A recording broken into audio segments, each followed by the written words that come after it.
kind of like the thing that I hate about films where you're like, and then after this movie's over, text wall that tells you what happened. Well, yeah, because Spock really lived and he was on another planet. Torpedo would have burnt up in the atmosphere. I mean, it would not have landed on the planet Genesis. God, man, get out of there! Spoon back door!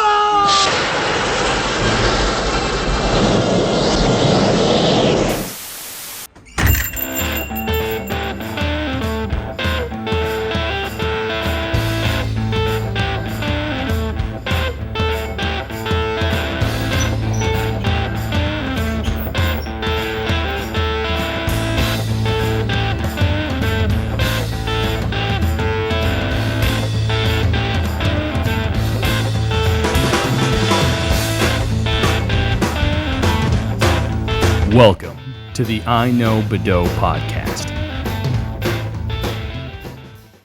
Hey, everybody, and welcome to the iKnowBadeaux podcast, coming at you from the Play and Trade Studios. My name is Mayor Dave Badeaux, the city brainer. With me, as always, is my brother. Taste the rainbow, motherfucker.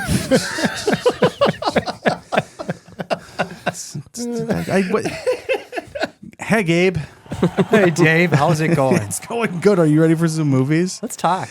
We've also got with us, don't call him pubes. You can if you want. I did. The Huber, Jesse Huber, Play and Trade himself. How goes it, Jesse? I'm doing great. Are you ready for movies? I am totally ready for this year. Let's go ahead and do this. Ladies and gentlemen, this is the Be Kind Rewind. 1982, Part Deux. Last week, we went ahead and we talked about 1982, a great year, in my estimation. Not for Tylenol users. Not for Tylenol users. Also not for some other individuals as well. A couple deaths. I got a couple deaths I want to talk about in the movie stuff as well, but we'll do that later on. But in terms of pop culture, in terms of television, in terms of music, pretty iconic. We've hit the 80s. We've definitely hit the 80s. Full stride 80s, yes. We are full on 80s. And I would say 1982, in terms of movies, banger year. Absolutely. Yeah? Well, probably one of the best ones we've seen in our selection. Yeah. Top 20 for sure. Yeah. How many years have we done? Quite a few. Well, I mean, if you technically go to 1988 to 30. Yeah, we're probably on about 30. 1988 to Top 25 then 2008. easy. Yeah, for sure. Our selection of movies today, we'll be talking about Fast Times at Ridgemont High. And I'm forgetting. What's the second one? Wrath of Khan. Wrath of Khan. Poltergeist and E.T. Poltergeist is the one I was forgetting. I was not forgetting Wrath of Khan. Good selection. A lot of really good movies. Is there any movie that is not on the list that you consumed or that you enjoyed? I mean, there were a lot, but these ones we're focusing on are definitely like... Yeah, I watched the ones you assigned. I didn't take the time to look at what other movies came out. There was a ton of a lot movies. of notable ones in that year, yes. And I think one of the crazy things about this, so what we've learned to do with this is we each pick a movie, and then that's our selection, which, obviously has its ups and downs. Oh, man. Blade Runner, The Thing. Yeah. Blade Runner, The Thing. The other, Yeah. for horror, I mean, Poltergeist was big. The Thing, I love that movie. But First Blood. First Blood. So I will say this. I wanted to go with First Blood. I did not go with First Blood for this, but Kevin Yeager's coming on next month, so just a heads up. And my selection for that was First Blood, so we will be talking about that. But yeah, hell of a year for movies. The selections that we made here, I think, is nice because we each picked them for various different reasons, but there's a good smattering of movies. We're going to start with Fast Times at Ridgemont High. Universal Pictures presents everything you always wanted to do in high school with everyone you always wanted to do it with. Hey, bud, let's party. They're the students of Ridgemont High. Gabe Johnson, your selection. Yeah, I picked Fast Times at Ridgemont High because I watch comedy movies. So it's one I have seen. Okay. 1982. Yes. That's when the boomers were making movies and they really liked getting 14-year-old girls naked.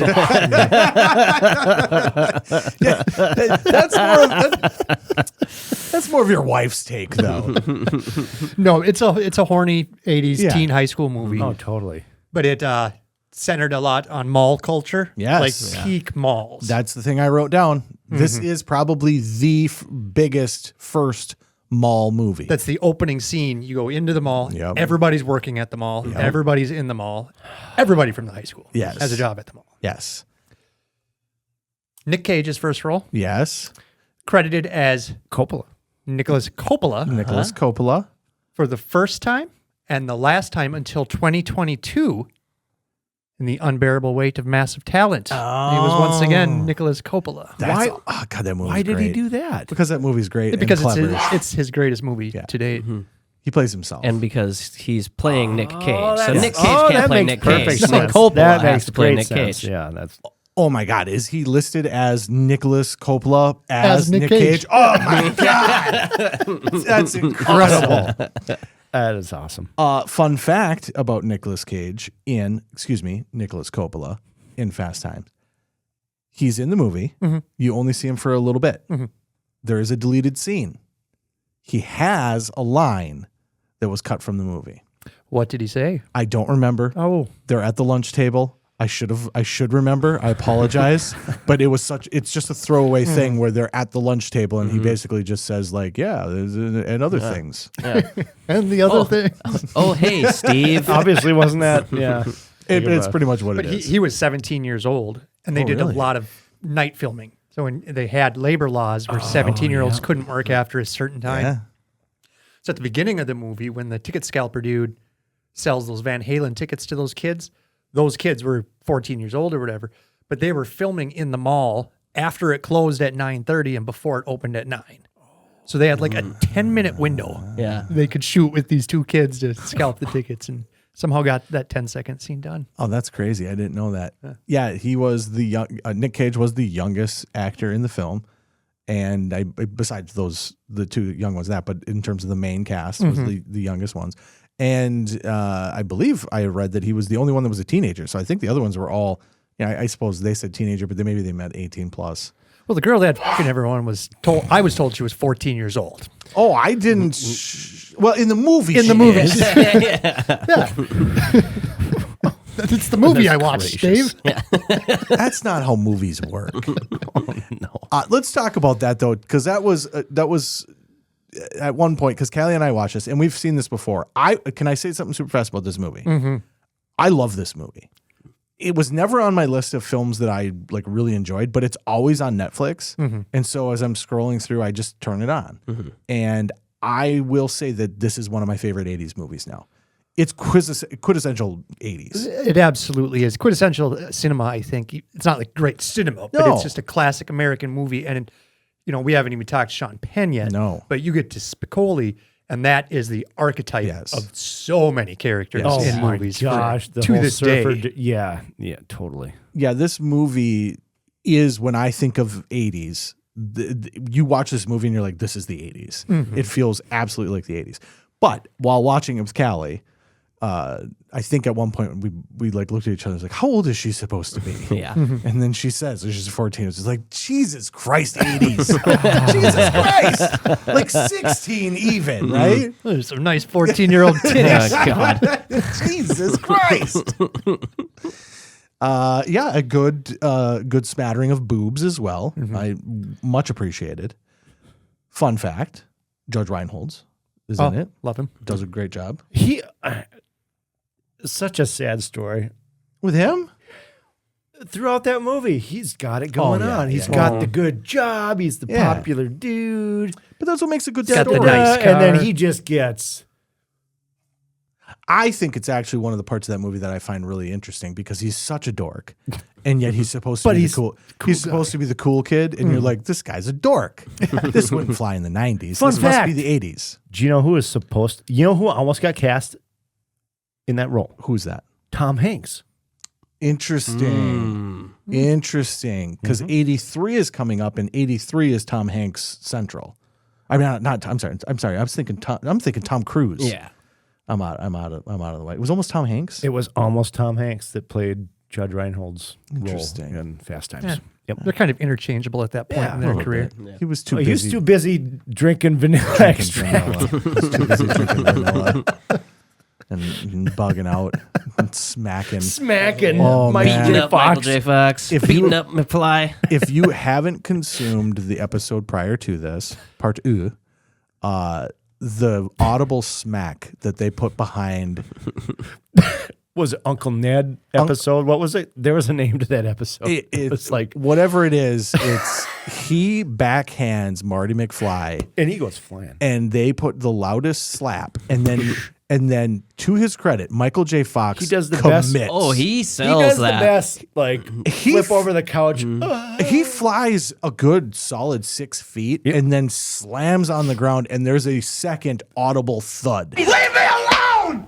And then they're just like, "What are you doing?" He's like, it's like, I don't. And so What the hell are you doing? while editing that episode, I just kept rewinding, so it was just thud, thud. What are you doing? Thud, thud. What are you doing? Thud, thud. What the hell are you doing? Awesome. Back to Judge Reinhold's. The scene where he's masturbating. Oh, the Phoebe, that's Phoebe Cates, Phoebe right? Cates. Yep. So she's, we got some boobs, of course, because it's the 80s. He's fantasizing, which I don't. Is there another film you can think of before that does this kind of sequence? Not to that. Because it gets reused quite a bit. Yeah, but it's the first one I remember doing that. I think so. Wasn't yeah. it played to the Cars song? I don't know. I was too busy looking at her Living in boobs. Stereo.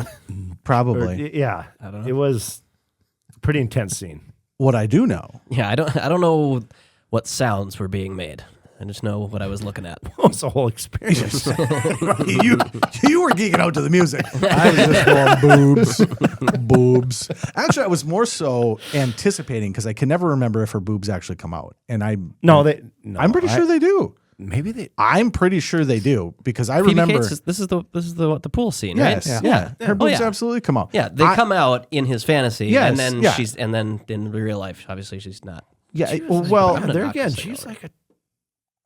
so in real life, her boobs come out in the movie, but in the movie, real life, her boobs didn't come out. But in his head, in the movie where her boobs really came out, her boobs really came out. Yes. So according to the movie I watched, boobs did not come out. The one you watched, boobs did not come out. I didn't see it. Boobs Well, come out because it was just in his imagination. Oh Yeah. yeah. According to reality, boobs came out, but according to reality and Yeah, fake the reality, reality of the movie, boobs don't come out, but in the movie, boobs come out. in his head. However, fun fact: they shot a scene where he was actually beating a very large prosthetic. Oh my And then actually gosh. panned down and showed the large prosthetic. No. That didn't make the Didn't cut. make the cut. But I think they did it more That to would- be facetious and to kind of mess with the who's ever making the decisions. Right. Oh, you don't like that part? Yeah, we'll get rid of that. We'll get Then- rid of then that we're cool, right? Oh yeah, you got to bring it too far, so when they cut Yeah. it back, you get what you want. Yeah. Oh, you don't want the massive penis? We'll just have him pretending. Keeping the boobs. though. Yeah, the boobs are staying. Great flick. I really enjoy it. Great flick. 1982. Some product placement. Yes. Spicoli wears those checkered Vans. Very small company. Very Nobody small. was wearing Vans. Over doubled their sales the next year That's crazy. just because Spicoli was wearing their shoes. And then a decade later, every single one of us was wearing Vans. Oh, in the 90s, Oh, peak yeah. Vans. Oh, yeah. And it all just goes back to Fast Times. Slip-on Vans I had for sure. I found out a fun fact about that was that the checkered board pattern that is on there was simply because kids were taking markers and making checkerboard patterns on the rubber part of the shoes. So the whole thing started by them seeing kids put Sharpie on their shoes and then going, oh, we should just do that. And then that became their signature look. Oh, sweet. Yeah, yeah. And Sean Penn just loved them and was wearing them, and that's how they ended up in the film. Nobody asked for them until he showed up with them, and then the production called and said, hey, can we get like 12 more pairs of these Yep. in case something happens? That's pretty freaking sweet. Yeah, that's pretty cool. That's pretty really cool. And then those shoes became big in the ska scene. Oh, well, it was more the Two-tone. checkerboard than, yeah. Two-tone, baby. That's more of an Airwalk guy. Yeah, yeah. Well, you were 90s. You know, You're also a synth guy. So. You are. Yeah. Yeah. Mall culture. Let's talk about it super fast. One of the things I really like about this movie is that it shows like these kids they'll have jobs, right? Mm-hmm. And so kids worked back then. And all that's how these businesses existed. People weren't demanding. I want $20 an hour to run the Orange Julius. But I actually really like that about Reinhold's Brad in the movie. Brad, as you would know him, dude. Gabe. Like I Brad. say, he was on top of his game. Like this dude is like, cool, like I'm really- running what the heck did he run? The burger joint? One of the burger joints, yeah. Yeah. But I really like that in that the one kid is mad because he wishes he was on the other side of the mall because that's where all the That's the action cool is. side, yeah. They can see it. That's where all the action is. I want to have a job over there. I don't want to be on this side. But then also, the character coming up and asking Brad if he can get him a job. I'm so tired of working over at the Prono Pup or whatever. He's like, let me tell you something, dude. I'm going to talk to Dennis. I'm going to get you I'll in. see what I can do. And that 100% is how being a kid works. You want to work at All American Burger? Yeah, well, I can probably get you in there. Just let me talk to Dennis Taylor. all right. Okay. Our big thing was when we were, God, we must have been 15, 16. South Park came out, the movie. And so movie theaters started making you have to show your ID to get into our movies. Well, I had the hookup. Yeah, Seth Dowd had a full beard. Is that how that So works? you could just buy tickets. That started my life of crime. I was just going and getting people's tickets to their R-rated movies because I had the hookup. But you were the coolest person in the world if you had the hookup. I was the cigarette and beer dude. Were you? Yes. Yeah? Because I looked. I could get booze. That was my claim to fame. Was one of the first ones to have like a beard goatee in high school, and it was always You could get it yourself, huh? Yes. Oh, nice. That must have been the pubes. it was the pubes. Why do you think? That's why you got called it? Good old pube face. Hey, pube face, give me some beer. Yeah. Other thoughts on Fast Times before we move ourselves on? Just another piece on Sean Penn. Yeah. Was in character for the full 8 weeks of the shoot. Yeah. Even at that young age, There was no Sean Penn. He was Spicoli. Yeah. His dressing room, Spicoli. In character the whole time. I heard one of the cast members say that they never heard him break character until after the film was done. And it was the first time that most of them ever heard him speak. Yeah. That's crazy. from that young of an age. A method actor. You want to know how serious of a method actor he is? Lit a cig, smoked half of it, put that fucker out right in his palm just to understand the essence of Spicoli. Spicoli. It doesn't seem like he'd be like, whoa. I've seen the movie. That doesn't feel Spicoli to me at all. Spicoli would have looked at him and whoa. Yeah, Whoa, I just put this out my hand. He was a stoner. He wasn't on meth. My favorite line. Yeah, okay. Those guys are fags. Oh, those guys are fags. What did he say to Mr. Hand when he was it when he brought the pizza in and he said something? He's like, "You're a dick." It's an interesting character because going back, you've seen that character a million times. But he based it off a real. It was based off a real dude. But interesting that character now is that it's an archetype, right? If you're doing a high school teenage movie, you got to have your Spicoli. You have your That's your Spicoli. Burnout surfer dude. Yeah. Just chill. Yeah. Yeah. Yep. He became a trope, which Yes. is crazy. Oh yeah. Just from one movie. Yeah. One stoner kid. It's a great role, though. You got to hand it to him. It's a great role. A lot better than he was in I Am Sam. Never go. God, I wonder if he was full for the entire shoot. His method acting. Wait a minute, there's no birthday party for me here. Oh, no. We had a podcast. How long was the shoot? Hi, guys. I We Am had a Sam? podcast. 6 months. Yeah. 6 months, never break character. Going to the gas station and shit. Oh, no. It had to be weird. Had to be weird. So there's that. Any other thoughts on Fast Times at Ridgemont High? Let's get out of here with this one. Honest to God, I'm not kidding. I have no like nostalgia for this movie at all. Yeah. But this movie is nostalgia for me. I don't think I saw this until probably 10 years ago, maybe even sooner than that. So within the last decade. Mm-hmm. And I watch it all the time now. I love this movie. I've watched it. I always went back to that. Yeah. Only other thing I have to say is like,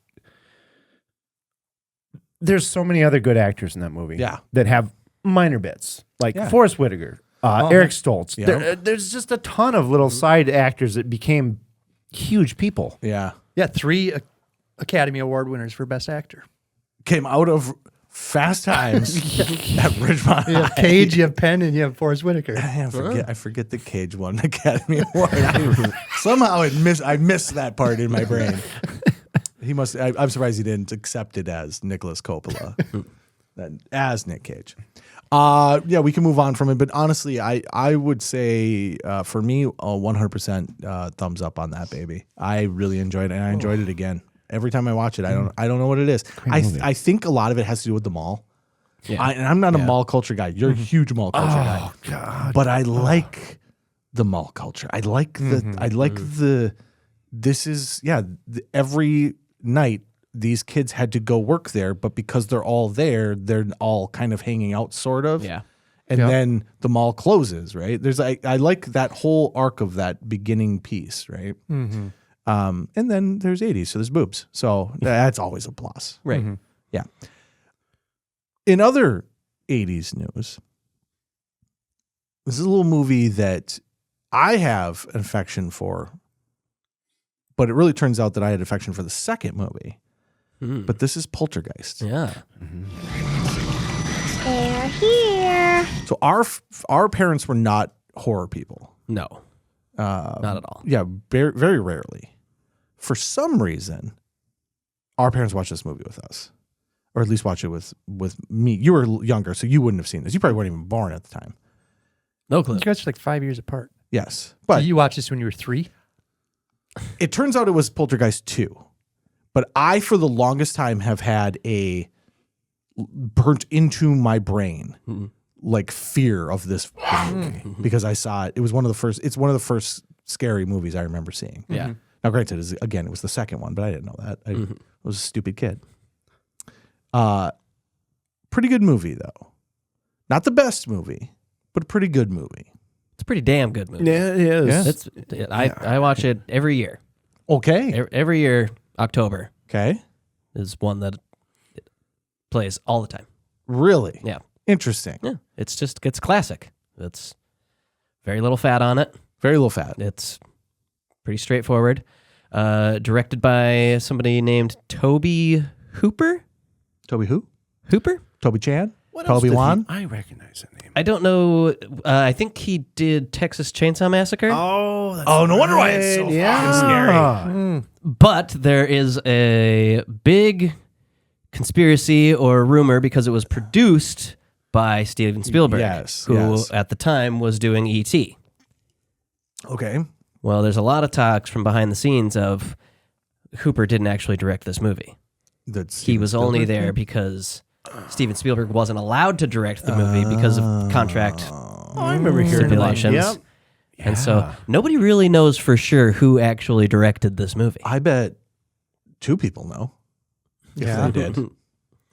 Yeah. Apparently it's a lot of Hooper's directing it, but then Spielberg comes in and says, well, we should do it this. Sure. So he's...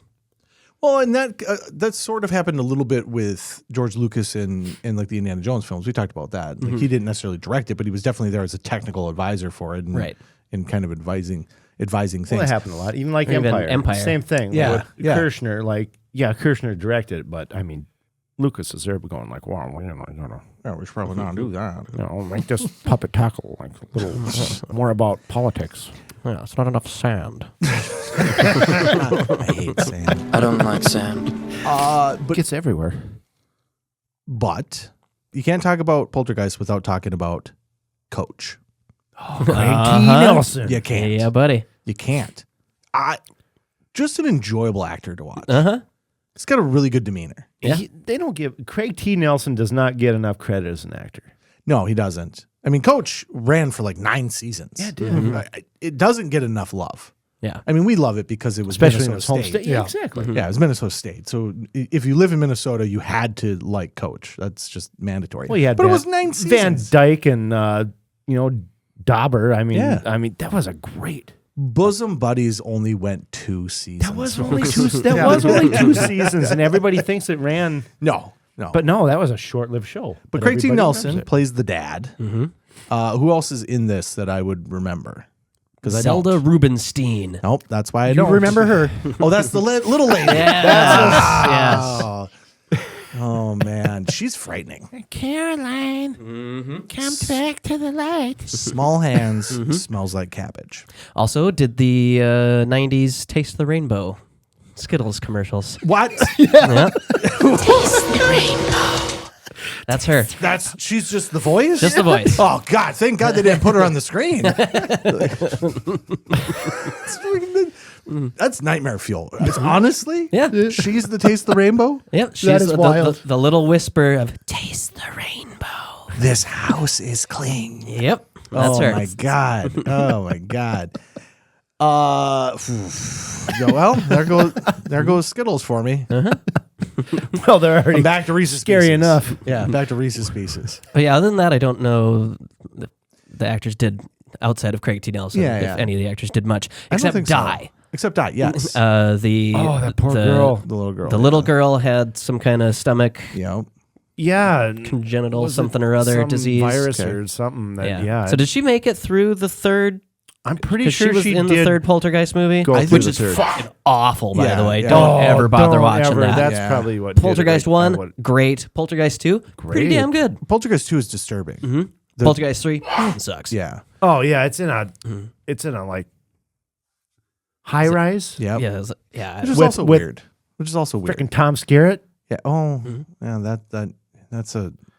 I mean, I like Tom. I Skerritt, like Tom. but- Didn't he has- die just after that movie? No, he's Or still was alive. that? No, that was the second one. No, Tom Skerritt. Tom Skerritt's still kicking. Somebody else died. But yeah, there were a Best lot of onset. There was a lot of weird stuff throughout Almost all like it three was of those. cursed. That's what they say. Because the teenage daughter, she got murdered Oh, that's by her boyfriend. Yep. Come on, don't bullshit me. Why? He just came up. Yeah, He was possessed. For the same reason I'll Murders happen because She wouldn't got on his nerves. She wouldn't shut up. For the love of God, I already heard you were in Poltergeist 47,000 times. I swear to God, if you tell me you're in Poltergeist one more time.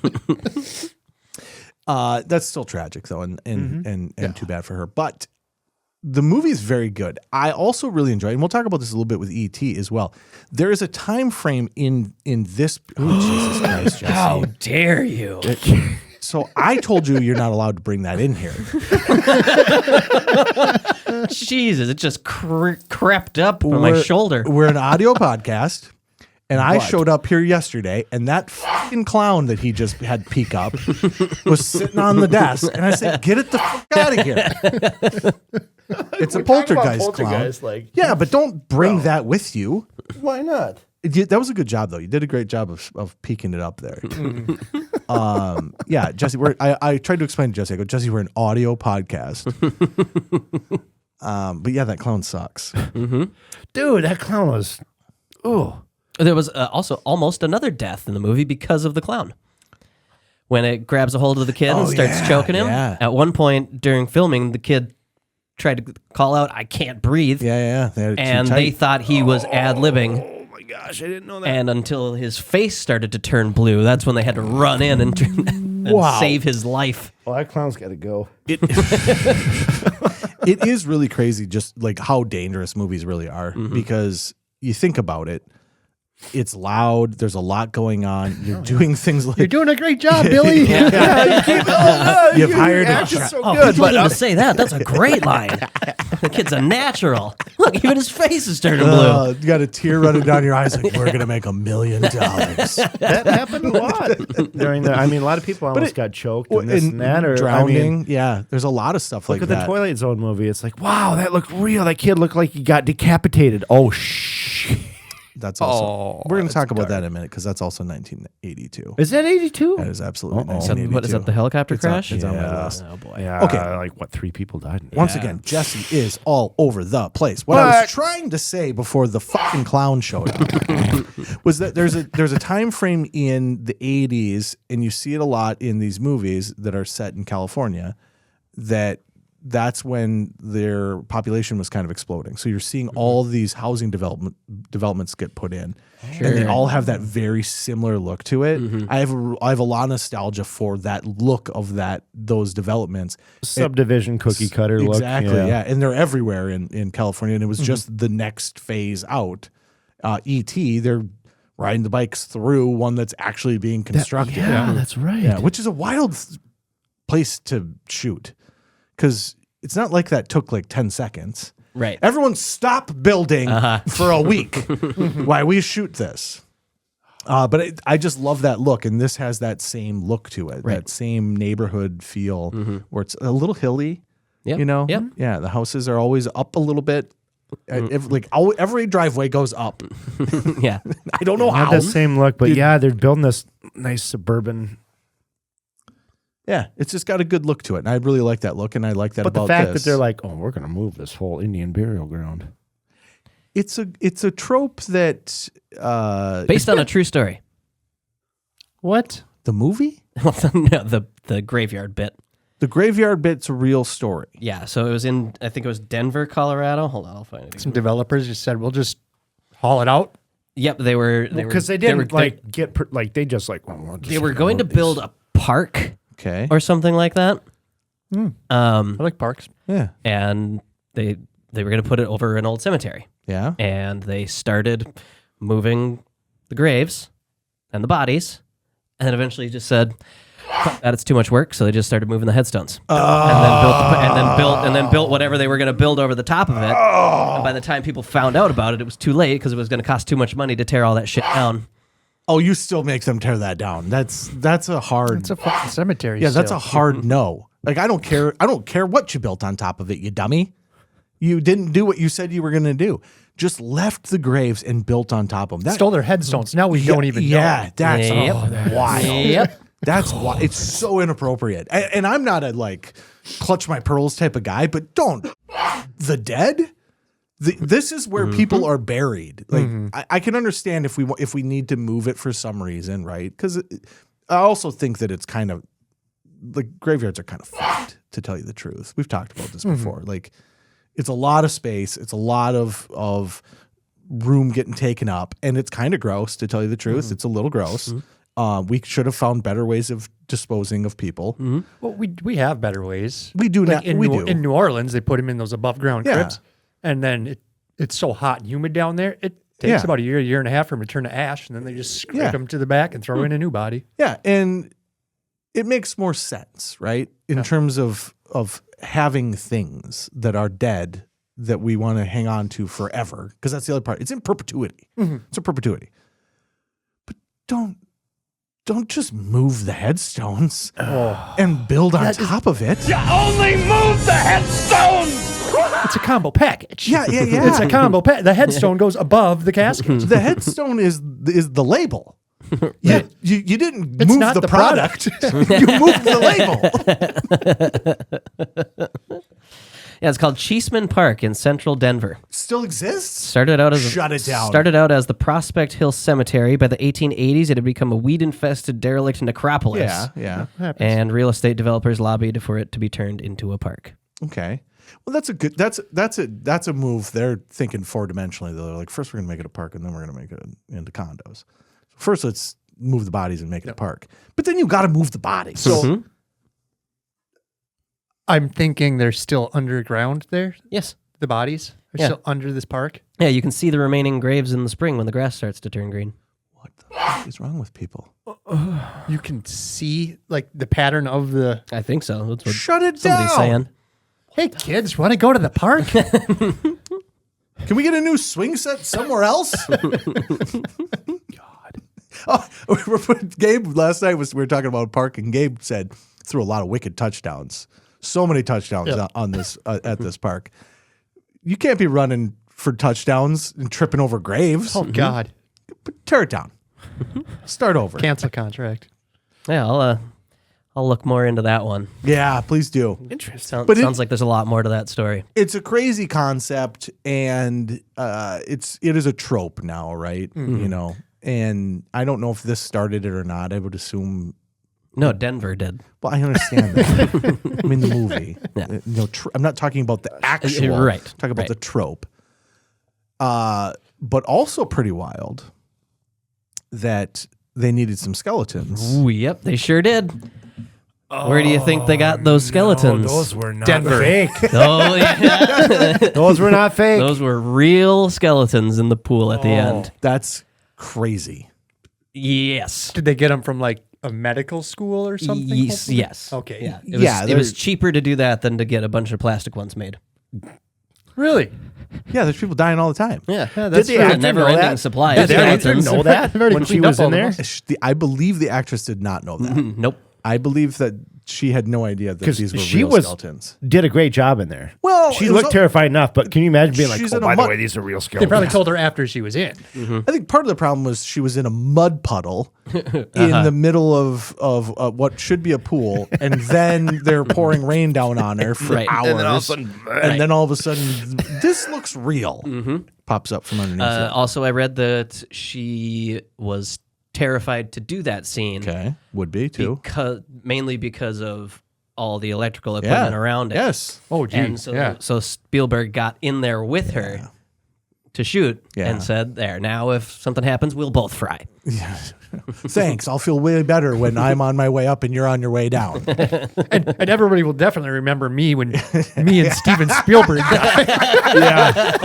Who's she? She's the one that was with Steven Spielberg. She was the one that died with. Yes.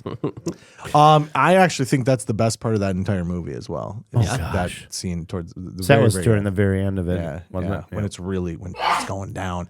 I want to know more about this Denver park. Well, we're gonna get to that later on in our I'm gonna have to lives. figure that out too. That's Do you want to know what scene from the second one really messed me up? Something with a tree. No, No, that was from the first one. It's the kid has braces. Oh, that's right. That's right. oh yep. The kid with the it's coming braces. back now. Yeah, I still can't believe that my parents let me watch it because we didn't watch anything like that. No. It's like, hey, kid that we've sheltered and we haven't You allowed haven't to seen The Simpsons, but here's Poltergeist. Yeah, But we- let's we're- watch a kid's yeah, braces go we're- out around his head. Yeah, Why do you we're- think I got a gap in my teeth? You ain't putting any fucking braces on me. Oh my Yeah, gosh. we watched Adventures in Odyssey. Yeah, we're a focus on the family, and then all of a sudden we're like, "Hey, kids, gather around! This kid's face is going to get surrounded with his braces, and then he's going to end up on the ceiling, and then they're going to start going into the outlet." And that was the part where I was like, "You know what? I don't think this movie is for me." He also drinks the worm in the tequila, and then the thing comes out his mouth, I think, and then it's like a little golem looking thing. I don't know. Just the poltergeist demon old guy was terrifying enough Yeah. in the second one. But that's the second one. The first one does have pretty good Oh, totally. special effects. I thought it was pretty cool. I like when people are getting pulled into things. Just the whole when that monster comes out. Yeah, it looked pretty good. It Looked pretty good. That was great. Yeah. Yeah. The chair stacking scene. Yeah. Where the camera pans over and then pans back. They had that whole rig set up. So the camera pans away, people rush in, remove all the stuff, and then put the other one back in about 7 seconds. Because It I was took going to them- say that they really did that in that. Wow. Weird. Yeah. Because that was like Weird. Yeah, when you watch that, you're like, huh? Didn't look like there was any kind of cut or anything. Yeah. And there wasn't. Yeah. They turned the camera away for 7 seconds, and they had people run in and run out. That's pretty cool. That's pretty tight. That's pretty cool. It's a cool movie. I have a connection to it because it's like in my head, it was the first movie that really screwed me up. Turns out it was the second one, but it's good. I really enjoy that movie. Callie, who is a horror movie fan, she was a no-go on this one. We didn't even watch it because she's like, Really? I'm good. I was like, you love horror. She's like, no, I'm not really a Poltergeist fan. Oh, okay. Is it not gory enough for her? I think so. I think she likes the violence. Yeah. Yeah, and it's not violent. Supernatural is way better. Yeah. I don't know. I like a good, like, don't get me weird wrong. serial killer. Yeah, that can be fun. Yeah. Only when it's in real life, though. Yeah. Based on a true story. Yeah.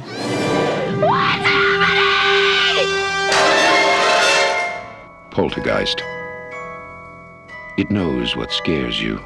I do. In this one, he goes in, correct? If I remember correct, because I didn't watch it again this time. He goes in there, but they don't actually do the thing where they follow him in, do they? No. I think they do that in the second one, and that's always weird to me.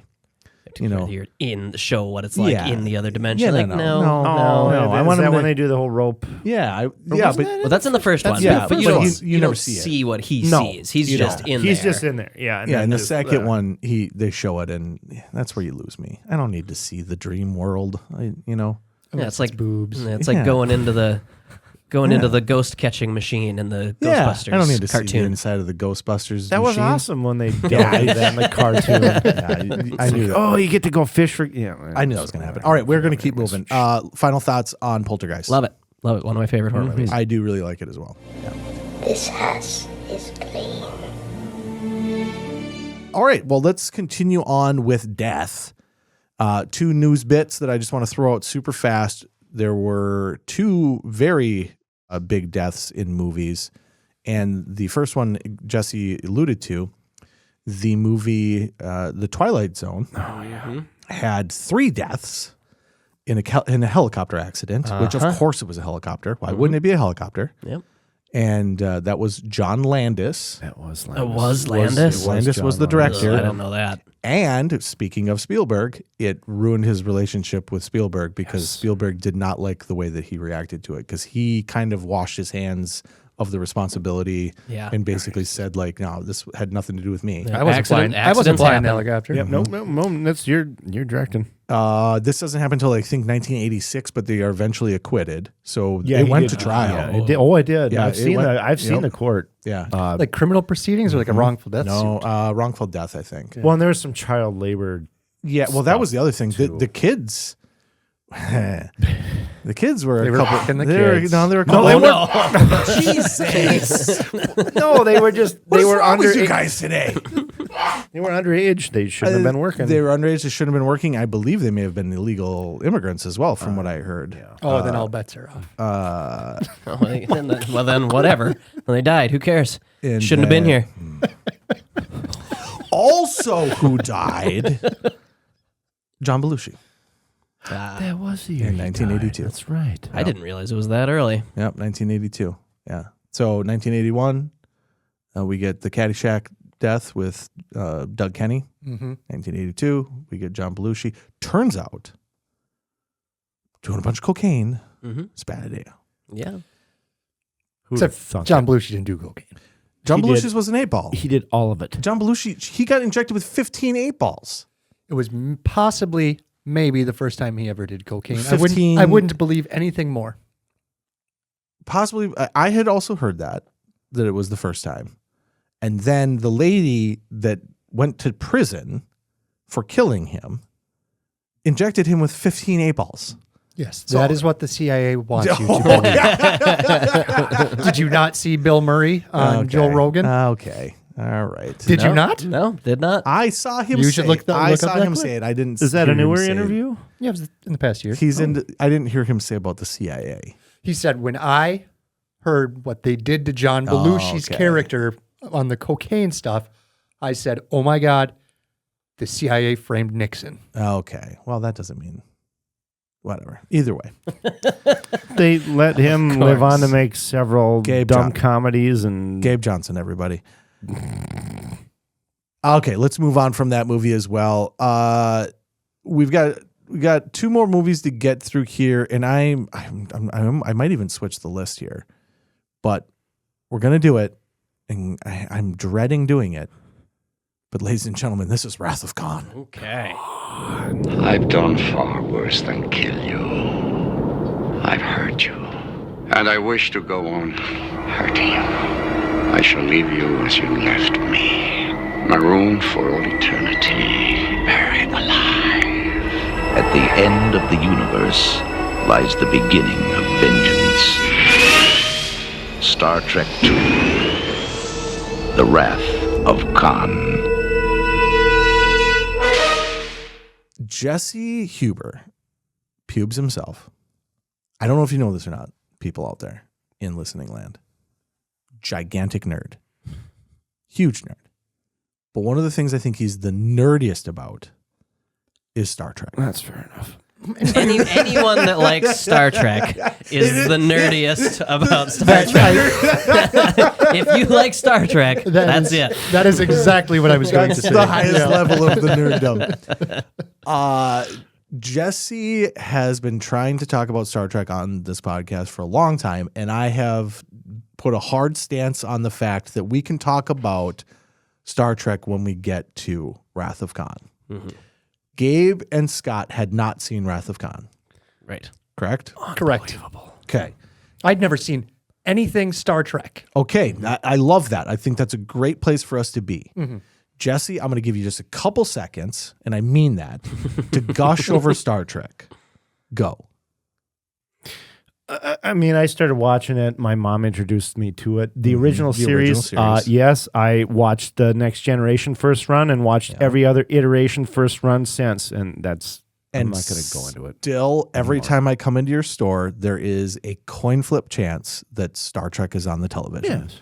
Every single time. Well, over the last couple of weeks, we've needed it for research. Stop. Research. Stop. That's an excuse. That's absolutely an excuse. Of course it is. I've seen all these movies like 5,000 times. When I'm each. helping Jesse out at the store here, I'm doing 2 jobs at once. That's right. Exactly. It works very, very well. So, Gabe, having just consumed your first bit of Star Trek, go. Very good movie. Yeah. Very good movie. Right. I really enjoyed it. The one shortcoming I thought it had was the character development of Khan. Sure. I'm like, well, why is this guy so important? Yes. Yeah. So then I went and looked, and they were back from season 1, episode 22, Space Seed. Deep cut. From the original series. From the original series, season 1. I went back and watched that. Maybe better than the movie. Really? For the 60s? Fantastic. Yeah. That was a great And they really established who this character is and how diabolical he is in that. And it's carried to the movie. Yeah. Super genius, genetically engineered. Yeah. From the eugenics war. And not going to lie, went back and just started from episode 1 and watched a handful. It's good stuff. So did you, the original series, episode 1. Yep. Which is a totally different guy. It's not even Shatner. Yep. Which I didn't know that until I did the same thing. Jeffrey Jones? Yeah. Who played Pike? Very weird. They've done Pike Jeffrey several Jones? times. Yeah. Not that Jeffrey Jones. Oh, okay. But no, it's Jeffrey something. It's not Jeffrey. I'm going to wrangle him here, folks. I'm going to wrangle him. I think we're going to do something new on our podcast. I'm going to have the nerd meter for Jesse. So when Jesse starts talking, I'm just going to have a little meter that just starts creeping up. And then at the top, it's going to be Star Trek. I will say this about Star Trek. I am a Star Trek fan. I am a Star Trek fan, not in that I grew up watching the original series. I did not. I did grow up watching the Next Generation because it was on UPN and Fox and stuff. It was actually, I believe, and you can fact check me on this, I'm pretty sure it was the first show ever made just for syndication. So the whole concept wasn't, it's not being made for a network. It's just going to be made for TNG syndication. was? The Next Generation, yes. We call it TNG. Yes, I understand what you call it. So I've been a fan of that, and it's space nonsense, right? It really is. But the movies are actually pretty good. Mm-hmm. We did not talk about or watch the first Star Trek, the motion picture, because it's a fucking snooze fest. It's good. You have to like Star Trek to like that movie. You have to be completely into Star Trek and science fiction. You do not have to be into Star Trek or science fiction to like Wrath of Khan. No, you kept telling me before I watched it. Gabe, it's a submarine movie. Yes. Yes. So I had that take for a long time. At some point in my life, someone told me Star Trek is the Navy.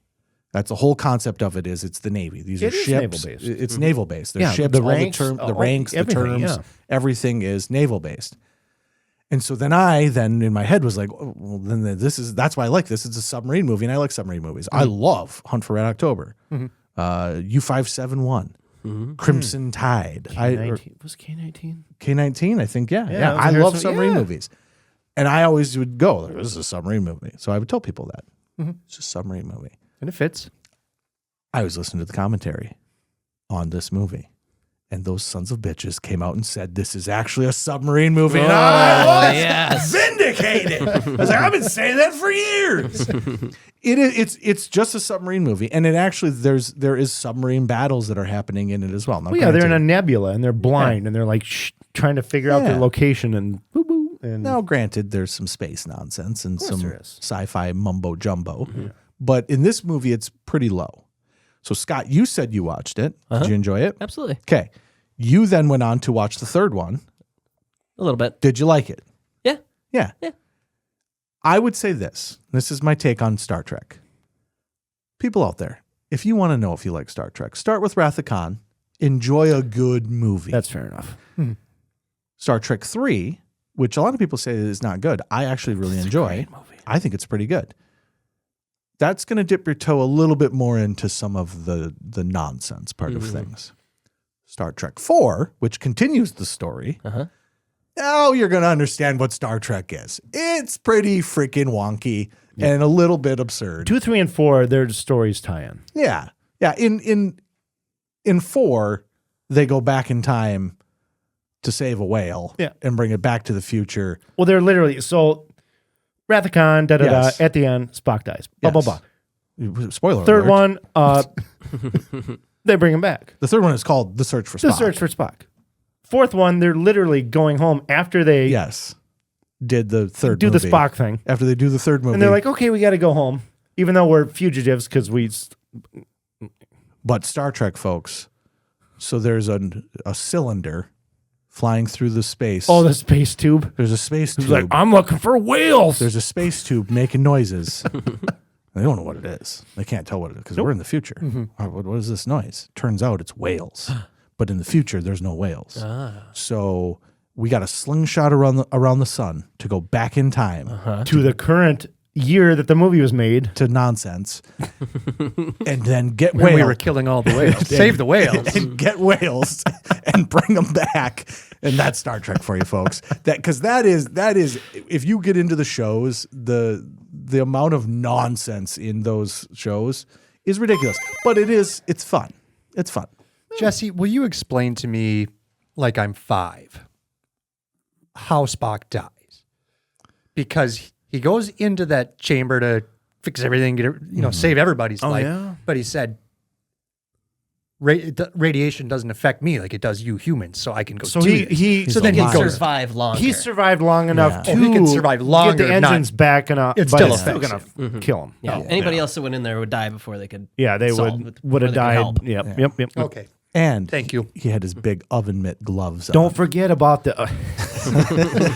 I can touch the core of the nuclear reactor because of my oven mitts. The doughboy is... Spoiler alert, Spock dies at the end. And he comes with the... He does come with his oven mitt gloves. Nice. Comes with his oven mitt gloves. I watched this with my kids, and they actually liked it as well, which is cool. I'd like them to take the journey of Star Trek as well. I had it on in the store the other day, and well, my one son was, we just watch this. Yeah, because it was coming up on the scene where the earwick goes into the guy's ear. Yeah, he's like, I love this scene. And the little one's weird. When I was his age, that traumatized me. Yeah, same here. That's so funny because his brother's 8.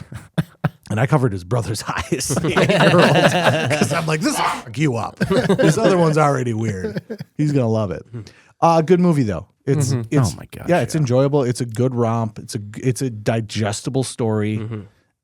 First ever CGI sequence in that the was movie. the very first the Genesis project shot that they watched. That was the very first CGI generated effect really used nice. in a movie. Yeah. And that did it pretty good. At least that's the claim that they make. Now, whether or not that's actually true. Well, or I've not. heard, and that was ILM that I think claimed that shot. Yeah. So it looks good. It's a digestible plot. You actually don't need to know Star Trek to enjoy it, which is nice. Well, the director didn't.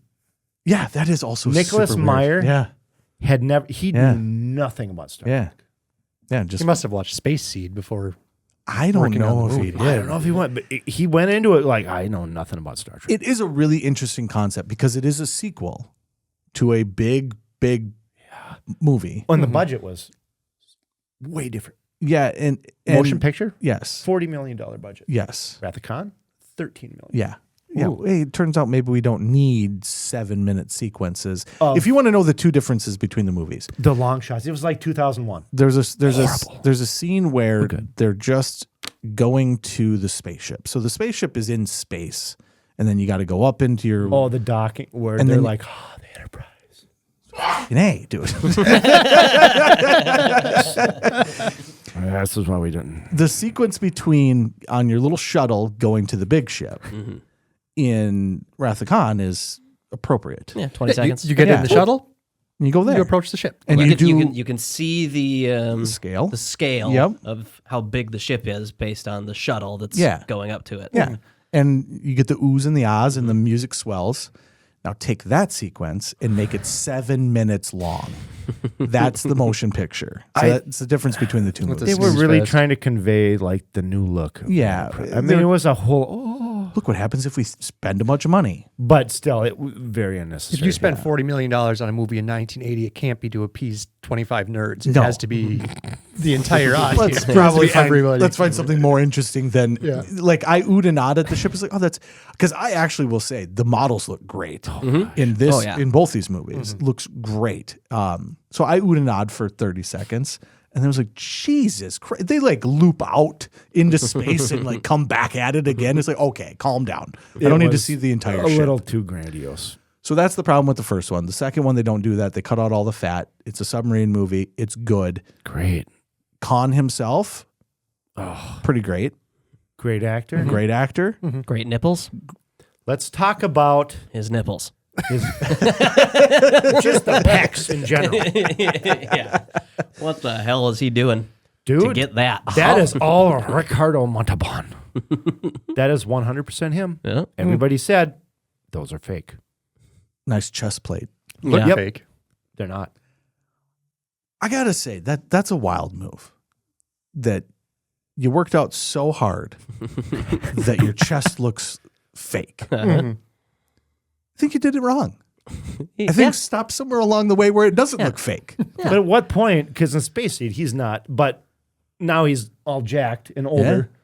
And at what point did they go, oh, damn, we got to show these things off. I do really Can you just bring it in like a centimeter more on going in a either costume side? like, no, we need to show. We need to get as close to nip slip as possible. There's a good 2.5 inch of ribbing.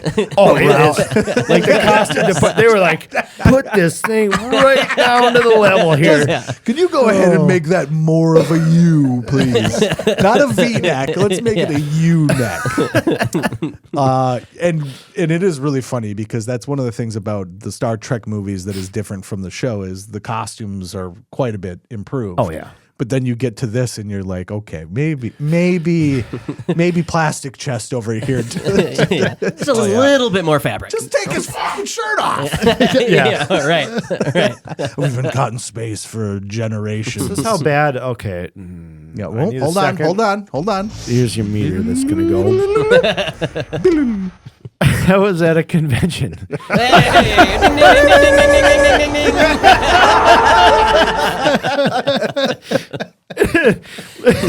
Listening to William Shatner talk live on stage, and he confirmed that is 100% Ricardo Montalban. Yes.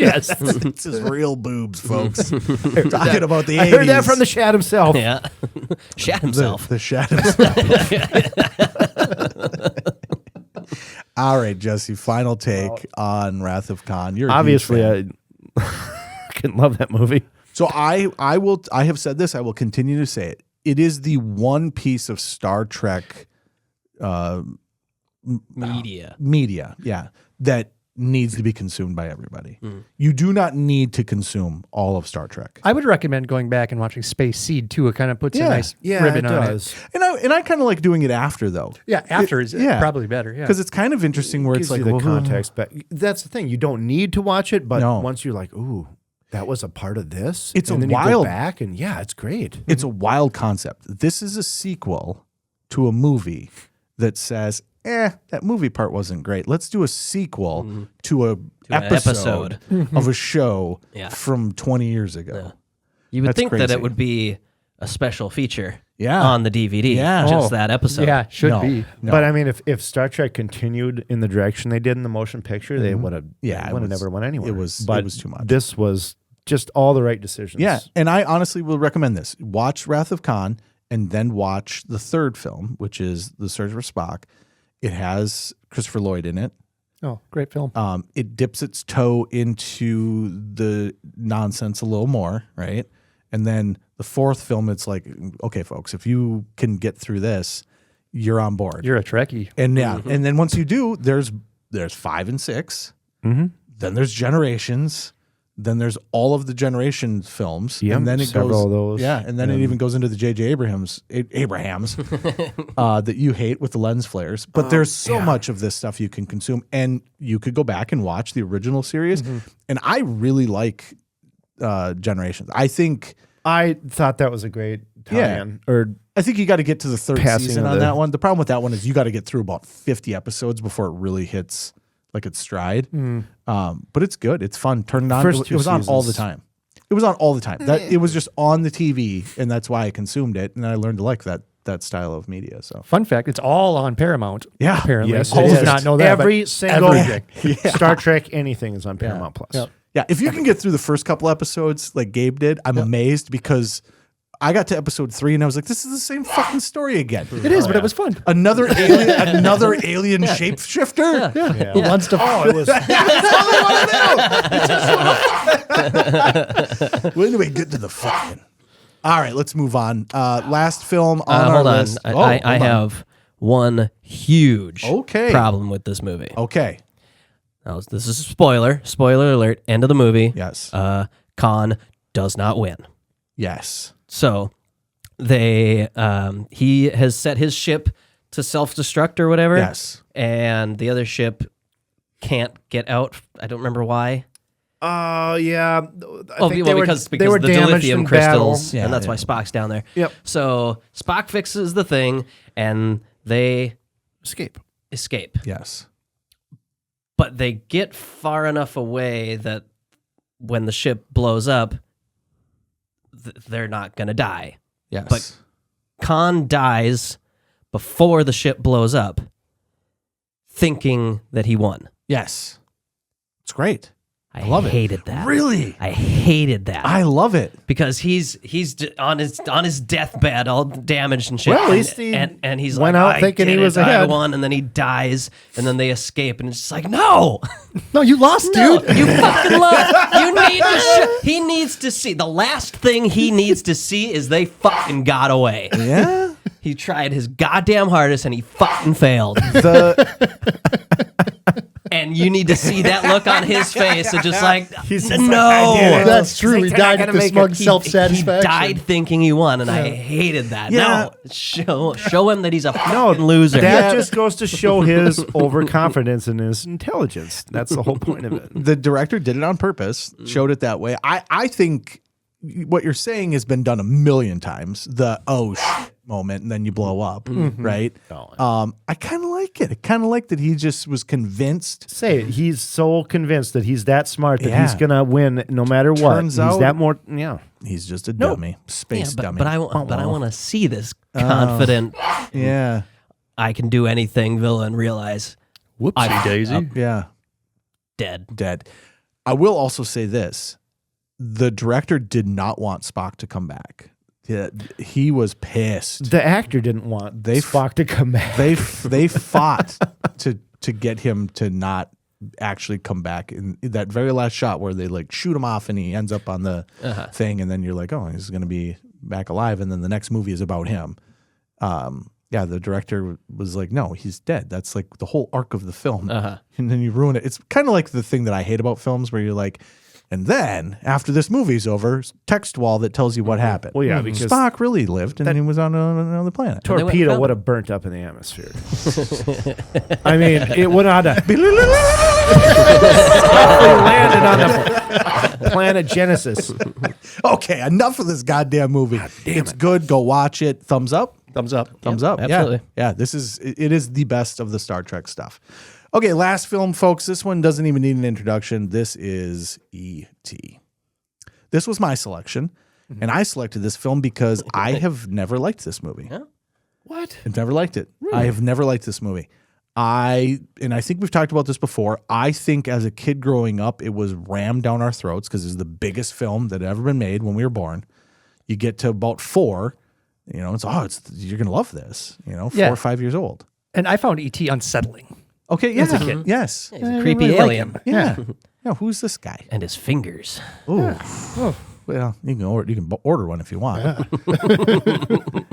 You're in the same boat though. Like I just didn't connect with this film. I found it unsettling. I didn't think it was as charming as people thought it was. I went back and watched it. I put it in. I set the family down. Callie was in a similar boat. She had no love affection for E.T. The boys loved this film. My 9-year-old loves it. Yep. Loved this film. I was so amazed by that, and it made me like this movie a lot more. Yeah. It's good. It's a very good movie. It's very weird though because I'm 43 years old. I've went almost 40 years of just being like, I'm just not an E.T. guy. And now I get it. I actually think it is a very well done film. It is. It's magical. It's fun. Yeah. It's a good story. It is. And I will be the first to admit, I still to this day cry at the end of it. Get the fuck out of here. What? A lot of people cry at the end of the John Williams theme. When oh god, the John Williams theme will get you every time, especially when it goes to the piano part at the end. Yeah, I do like you saying that it's unsettling because that was one of the big things that Steven Spielberg wanted with the alien itself. Was he didn't want it to be a cute alien. He wanted it to be like kind of a thing that scary looking that you had to warm up to, that you learn to love. Yeah. Right. Like a scrotum. I guess I haven't had that experience. I mean, maybe I did as a child. Well, especially the first time Elliot actually sees him, and he goes in the backyard, and he's in the corn, and it's like, wow. Yeah. You're all like, this film is very well done. It does show its age a little bit in some of the special effects, but not in E.T. It's himself. I think E.T., when having just watched Yoda, I think E.T. holds up better than Yoda. Superior puppet. Yeah, very superior puppet. I was surprised to hear, and again, this is coming from Steven Spielberg, so who knows if this is nonsense or not. Supposedly, E.T. never broke down at all through the whole thing of filming. They never had an issue. Wow. Coming from a guy that had Jaws. Right. Oh, Like he the had gay shark. maybe he spent his bad luck on. Yeah, because he had nothing but issues with that thing. Now, he may just be putting rose-tinted glasses on it. Probably. However, compared to Jaws, this thing was perfect. I mean, yeah, Jaws was 9. There was a 9-month shoot for Jaws. That's insane. That's 3 times what you should have for shooting a movie. Yeah, Steven Seagal could get 18 movies out of it. Steven Seagal could have a whole career and a half. But I do find that very interesting for how well this puppet holds up, how well, you got 12 dudes each pulling a different, cord. It looks really good. Yeah. It looks really good. Thoughts on the movie, Scott? It's fantastic. Yeah. I like the dynamic of the younger brother and older brother. Yeah. Kind of at odds with that each was other. The best and then part. they Just completely, and he doesn't believe him at all. Uh-huh. So Yeah. he's like, oh, you ain't kidding. Yep. And now the older brother has to do everything he can to help the younger brother. Yeah, and then they all of a sudden they're best friends. Right. It was, a lot of good elements. So this is a film about Steven Spielberg's family getting divorced. So his parents got divorced when he was a kid. Yeah. He held on to that till I think like around the time that the special edition came out, like 20 years later. He never really talked about it. He took the two concepts he had. His one idea was in Close Encounters of the Third Kind, the alien gets onto the ship and leaves. And his thought was, well, what if the alien didn't leave? Mm-hmm. And then he, at the same time, wanted to tell this close story about what it's like for families when they get divorced, and specifically the relationship between the siblings. Mm-hmm. I think he is the oldest, and he has 3 sisters, I believe, is what I read. And he's said that this film is about that dynamic of the kids. Yeah. I think it's super interesting because it does like the Muppet Babies thing where you never see adults except for their mom. Because he kind of said like she's kind of treated as a kid as well in this. You know, she's been left behind in the marriage as well. Yeah. Oh yeah, you can tell she's but all the rest of the adults, you see silhouettes or feet or hands, or you never actually see. Yeah, you don't. Yeah, until the very end. The very end, which and it turns out this guy has just been seeking. Yeah, kind of ruined it for me though, because like I get when Keys is what they call him because he's got keys. Spoiler alert! I mean, look out! You get the hot tips here, folks. I liked that he got introduced, but then once they do that, it like opens it up and like now there's all the adults, but I guess it's to kind of turn things from this dream state to a nightmare state. Right now, the adults are here and everything's scary. Yeah. Whereas before they're just I see his waist. Well, and it's fun. It's good nostalgia. It's like when it's just the kids, it's like having the sleepover. I didn't play D&D, but having the sleepover, ordering the pizza, just hanging out with your buddies. That was great. That's childhood. That's what childhood used to be. Yes. Yeah. The couple things that riding bikes around, causing trouble. The younger sibling, you giving them crap like "shut up," or "shut up, penis breath." Penis breath. Jackson loved that, as did my little ones. Which I'm surprised. The Goonies has been back in the repertoire. Penis breath has not showed up again yet, so I'm afraid to watch the movie again. Dee Wallace. The mom was like, she like, trying to be serious, but giggled. I think I would laugh too if my kid just threw a penis breath on his own. If one of my sons called his brother penis breath. We don't say that at the house, especially not at the dinner table. Good movie. Also, you say about like the 80s, like this, it's Ferris Bueller's Day Off, and he stays homesick, and the mom just goes to work. She's like, he's like, does the little heat with the, puts the thermometer on the lamp. She's like, no, I'm sick. Okay, bye. Yeah, and he's pretty young in this. Yeah. So, but that was the reality of life back then. I think this, to kind of put the two together with like Fast Times in this, very 80s. This feels very 80s. You got the BMX bikes, the latchkey kids, the D&D, which is, I don't think we've talked about D&D yet in a film base yet. Yeah. Where Satanic Panic is coming next year, I think. I think we got 83. Smurfs and all sorts of evil stuff coming. Satanic Panic is the next year, and maybe E.T.'s what put it over the edge. Like, now all these kids want to play D&D because of this damn movie? Yeah. I'm not going to say it happened, but I'm going to say it happened.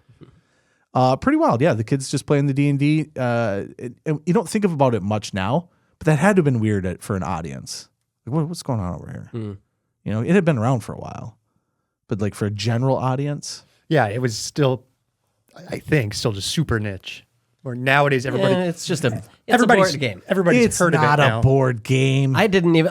I know it's not a board game, but what I'm saying is, growing up, I didn't know what the hell D&D was. I just knew they were playing a game. They're just playing a game. It's a game, yeah. Gotcha. Turns out it's just imaginary and nothing's real. and there are no rules. It's like, whose line is it anyway? That guy over there is making up all the rules.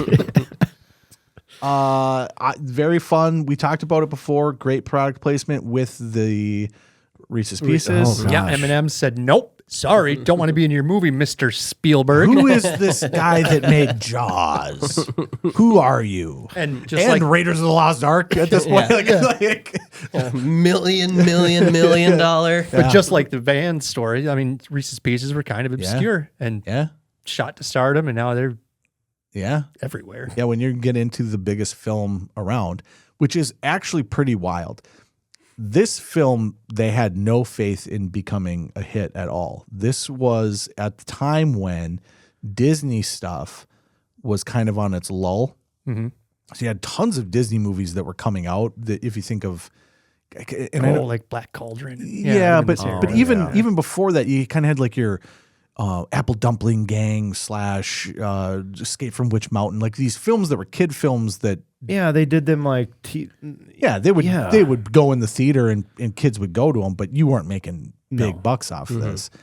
And even Spielberg himself did not think this was going to be a huge movie. He just thought we made at the end, he's like, we made a really good movie and people will like this. It's more of a passion project. And then it blew up into being something that was gigantic. And what I like about what we're doing with these episodes is we are setting a stone here that is kids' movies are now a thing. Mm-hmm. This movie made kids' movies a thing, and I can make $1 billion on a kids' movie, and those stupid kids, and all the kid has to do is just have a friend that he finds and does some weird adventure with. This trope that starts with E.T. goes on forever. I mean, it's still going on. The kid finding the robot, the kid Mac and Me. Mac and that's a whole... I mean, that's just a knockoff. But we even said like Lilo and Stitch is the exact same movie. It is the that's exact an alien same comes down. movie. And, yeah.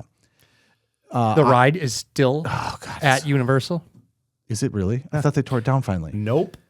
I went there about 2 years ago, and it's one of the only original Universal rides that's still operating. I love it. And it was amazing. It's so I didn't good. know they were even thinking about changing. I haven't been there for probably 6 years. They've tore everything down. Nope, still there. But my older guy was like 5 years old. We went on the Transformers, which is one of those 3D rides that spits water on you and exhausts everybody and scared the shit out of them. So I'm like, I love that ride. Let's just go to the E.T. ride. Put them in the woods. Yeah, the E.T. is pretty chill. Yeah. That's nice little bike ride. And that's one of the things I really like about this film is it feels, if you've ever ridden the E.T. ride at Universal, right? You're hanging from the ceiling and you're all sitting on fake bikes and then you're basically just flying through the woods and stuff, right? But in the film, most of this film is shot on sound stages. So when he goes outside to look at E.T. in the shed, that's just all on a soundstage. A lot of the stuff in the woods, like you can tell when it's actually outside. You can tell when it's in the redwoods and when it's but then it's just on a soundstage. And there's something about that I like. There's an aesthetic to that I really like. They did a good job with it. It looks great. Pretty legit. And it works. It was back when they used to make things. Yeah, they used to make things. You like sets. I like sets. I do. Being creative with movies. Yes, I love them. And neighborhoods that are being built. Honestly, that's my favorite part of movies is I like that tangible stuff that now Disney that's just there. Goes back and ruins stuff. Yeah, well, Steven Spielberg went back and is that a walkie-talkie as well. Take? Yes, it is. Steven Spielberg went back and wrecked this for sure. Just like it was like, hey George, I see you wrecked Star Wars. How can I wreck my movies? Ooh, fancy shiny things. We should do that. The special edition version of E.T. is terrible. Did you see it in theaters? When I did not. Came? Oh I didn't like the movie. Why would I go see another version of the movie? They added this terrible cutscene that they made with the bath, with him like Dee Wallace giving him a bath or something. That was an original scene that was shot. It was, but they finished it with crappy 2002 CGI. Oh, gross. We were seeing the theater going. They did a lot of stuff where now, when E.T. runs in the original movie, like when he's running through the woods, it's just a light that's just being pulled on a rail. He's like, just terrible CGI. So the CGI one, and all of a sudden he's this little bounding thing. They did a lot where they animated his face, and so his face. So it's the biggest movie of all time. So 20 years later, you're like, let's ruin it. Let's absolutely ruin it with crappy. Why? New age technology, and then we'll put it in the theater. Well, because Gabe and money. The culture of guns in the 80s was a lot less. Now we've removed all the guns, We removed even the from guns. Bond, and everybody's getting shot. I will actually say, because I did go back and rewatch the special edition part, because I was like, I want to see like how it, all the ET parts, all the stuff that you would think like, oh, that could be maybe. It's terrible. It's awful. The part that I thought was going to be just god awful is where they remove the guns. And it's such a short shot that it doesn't matter at all. You don't notice It at all. is. You don't notice at all. It's like you're still fudging with it. But I know I don't support the decision to do it, but that is the least of the offenses of this movie. It doesn't change the feel of the movie compared to like adding CGI. Yes, the CGI. What you tried to do was, oh, they have guns. Oh, clutch the pearls. Clutch them. Why did the police have guns? Oh my God, with the children, with the children. But yet at the same time, what you've done now is atrocious and looks terrible. Because that's the one thing that E.T. actually holds up. The animatronic, the puppet holds up. You didn't need to mess with that. And then you just ruined it. Well, and in 2002, I mean, you're like, okay, CGI's come a long way. Yeah. But you know what it looked like 20 years ago. Yes. Right? So you know that's what this is going to look like in 20 years. Yeah, you don't need the CGI. Nobody ever thinks well, about you know, this. This is the future. Spielberg probably walked in to Lucas like, oh, look, I'm doing Attack of the Clones. Check out this stuff. And Spielberg's like, oh my gosh. Well, and I watched a thing where he was like on early Skype. Like they were like doing a teleconference where he's watching the footage, and it's like, how would you ever sign off on something we are watching on Skype? Hey, the movie I made that's really great. Show me that 2000 CGI, but show it to me really shitty. On a dial-up, on a potato phone. All right, folks, that's about the end of this one. I've got one more little bit to add on this. So Yoda makes an appearance in the film. We're all aware. They're walking on Halloween. The trick-or-treating scene. And they walk by Yoda, and E.T. actually turns and acknowledges him. George Lucas was unaware that Yoda was going to be in this film. Oh. So Steven Spielberg told George Lucas, I have a surprise for you, but never actually told him what it was. And so they stole your intellectual property. Surprise! Big surprise, buddy! Big surprise! We're watching the movie, and I'm sure George is like, "Where's the surprise coming?" And then, here he comes, Yoda on the screen. And according to Steven Spielberg, George Lucas like elbowed him and was like all happy about it. And I would have been like, "Fuck that! That's mine. Yeah, that's mine. That's my guy. Yeah, it's a cute little addition." But Lucas also said, hold my beer. Remember? And put E.T. And put E.T. into, was it Attack of the, or was it Revenge in the Senate meeting? One of the Senate meetings. I think it might have been the first or the second one. I think it's E.T.'s in the Senate? In the Senate, they're like, all the members are like, whoa, and then all of a sudden you see the E.T. Yes. Yeah, it's like, so they have like all the little platforms in the giant room that everybody's Somebody on. from his representative from his planet. Yeah, there's three of them. There's three E.T. aliens on one of those platforms. Yeah. So same cinematic universe, begrudgingly. I really hope that he also did not tell Steven Spielberg that was happening. Yeah, we're gonna surprise for you. Last fun fact. So all the adults in the film, we talked about it. All the adults are silhouetted or shown like from the waist up. Sometimes you see them, but typically not. You'll see a hand. You'll see from the waist up. You see pretty much everything you need to see. In a movie. Waist down. So you see a silhouette or you see, a hand or whatever you see of the adults. There is a scene that is cut from the film that had an individual that would have been a really fun Easter egg, because after Elliot grabs the girl and whirls her around and kisses her, he gets brought down to the principal's office and they shot a scene with the principal, and you never see the principal's face or anything. You just see his back and you hear his voice. And it was one Harrison Ford. No way. Would have been a great Easter egg. I did not know that. It exists. The footage was taken, I believe, while it's happening, because it's during that same sequence where... add that back when you remaster it. That's what I said. Right. Why of all did the they things put that in the old... Oh my goodness, missed opportunity. And they have it where it's still that where him and E.T. are connected. And so I believe E.T. like is raising something up, kind of the Force, like, and Elliot is kind of hovering, and Harrison Ford never actually sees him. But yeah, there is a sequence in the film that has never been put back into the film. I'll be darned. Starring Harrison Ford. Okay, folks, that's the end of this episode. Thoughts on our movies? Good to go on all of them? Are we thumbs up on all of these ones? Absolutely. I am 100%. Yeah. I mean, I think so.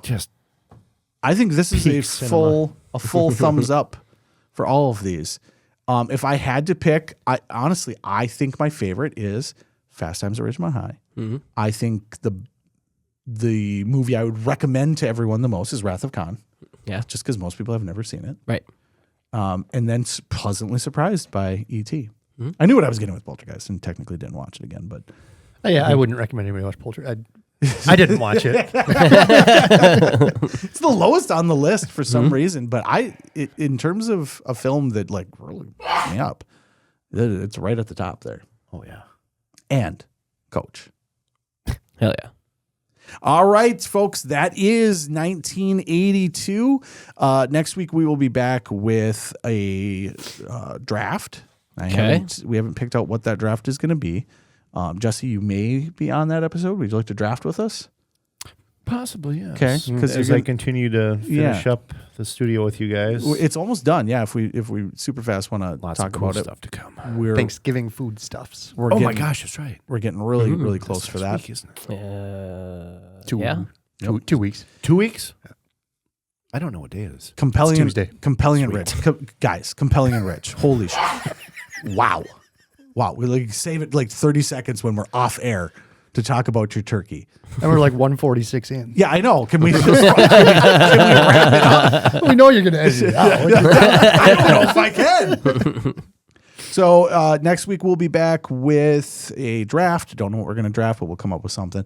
Then the news again, and then a game, and then Jesse, you're going to sit out a Be Kind Rewind, because we're actually going to put Be Kind Rewind on pause for one more time, because we are going to do the Kevin Yeager episode. And so that will be filling in for that, and that will be movies that are from 1979 to 1983. Nice. So we have picked out our movies, and I'm not going to remember what they are, of course. Apocalypse Now. Oh, this is going to be a heavy episode. Yeah. Apocalypse Now. That's a lot. The Deer Hunter. Oh, my gosh. First Blood. Yeah. Okay. And then, Scott, I forget what you picked. I don't remember at all. Oh, God, what did we pick? There was another one, and they were all heavy. We weren't doing anything light. There was zero lightness coming out of this episode. So if you like depression and you like films that are about people kind of losing their shit, we got a movie for you. And with that, we're done.